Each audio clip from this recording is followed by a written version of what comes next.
James O. Wigglefield Jr., Where did you grow up? Duquesne, Pennsylvania.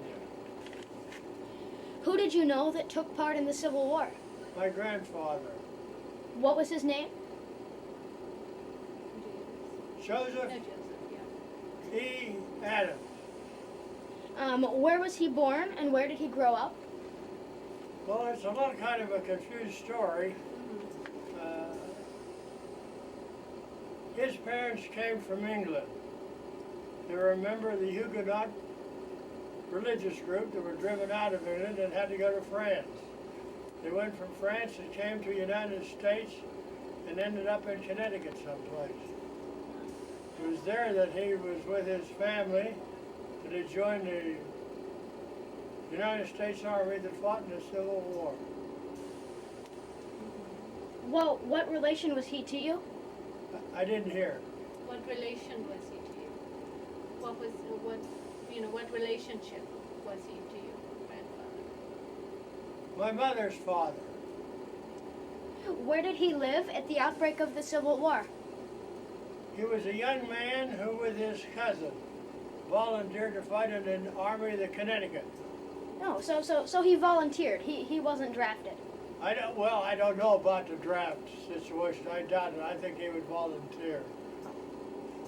He fought for the North, right? That's right, he fought for the North. Do you know which battles he fought in? Yes, he was in the Battle of Gettysburg.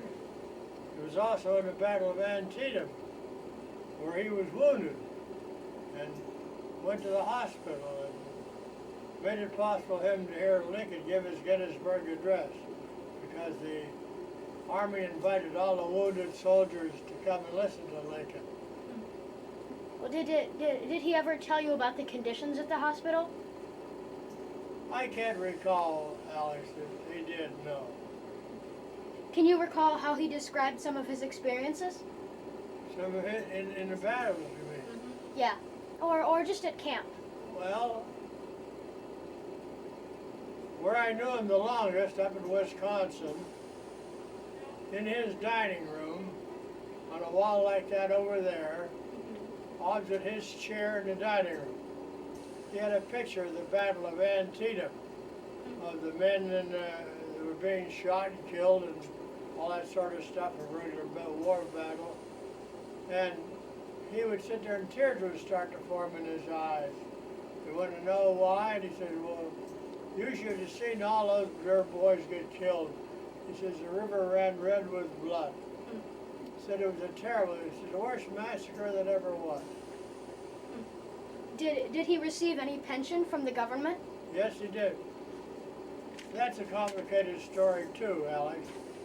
The Army received a pension of $90 a month for his wound, but I think he had the privilege of later on in his life to select a piece of land, tax-free or cost-free, to any soldier. And as a result, he had that place up in Wisconsin, way out in the country. He lived out there for a while and then moved in. He was in a log cabin.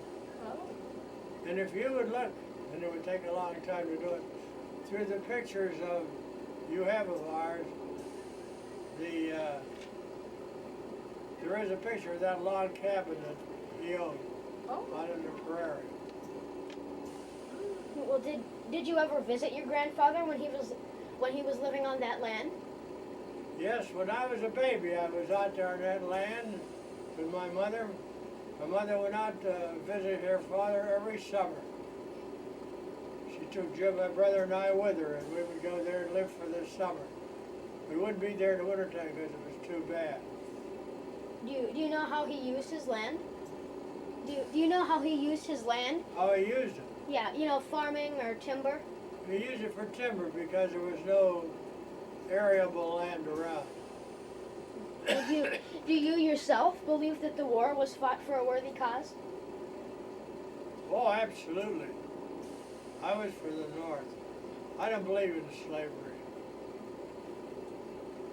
Talk a little bit maybe about the land and the cotton. Did he make the log cabin himself, or was it there? I really don't know. I'm ashamed of the ignorance that I am of this whole thing because growing up, we're just everyday, Yeah, well, sure, you don't. and there was nothing spectacular about it. We were way out in the country. I don't know how long he lived out there, but his one son, Ed, lived with him. Even though he was married, he lived with him with Grandpa in the summer and in the winter. He took care of him. No, And, go ahead.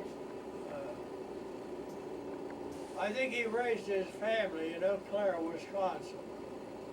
I think that's where he married, and Your grandfather? yeah, my grandfather married, and he was a bridge builder, Alex. They built wooden bridges in those days. Those covered bridges? Yeah, they covered it open, and with the wooden piers, with the stones piled into piers. And so that was after the war. That was after the war, Yeah. when Married. he was also a lather, and he was a builder of some sort all the time. Do you know what occupations he had before the war? Before the war? Yeah, do you know what occupations he had before the war? Well, I think he was a bridge builder most of all, but he was a construction man. Carpenter, in other words. He was a good carpenter.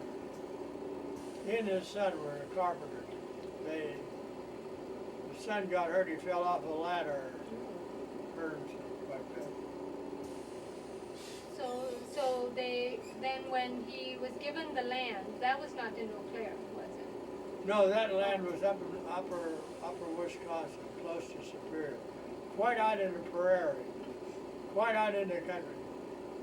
But he did move there and live there. He did move there and he did live there for how long, I don't know. But I can remember one story they told when I was a young kid. Uh-huh. They had a bad windstorm there and the roof raised. They were afraid it was going to blow off. But it's one of those log cabins with the white plaster, between the logs. And there is a picture of that in that pile of pictures we have.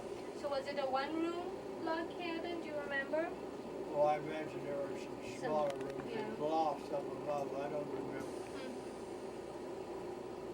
So your mother was born there or no? No, my mother was born in Eau Eau Claire. Claire. That's where I think he raised his family. Mother, Aunt Nana, Uncle Ed, Uncle Joe, Uncle Ray. Ray stayed in Eau Claire. Uncle Joe went to Superior. Uncle Ed went to Superior. Aunt Nana went to Superior to be a principal of the school, high school. And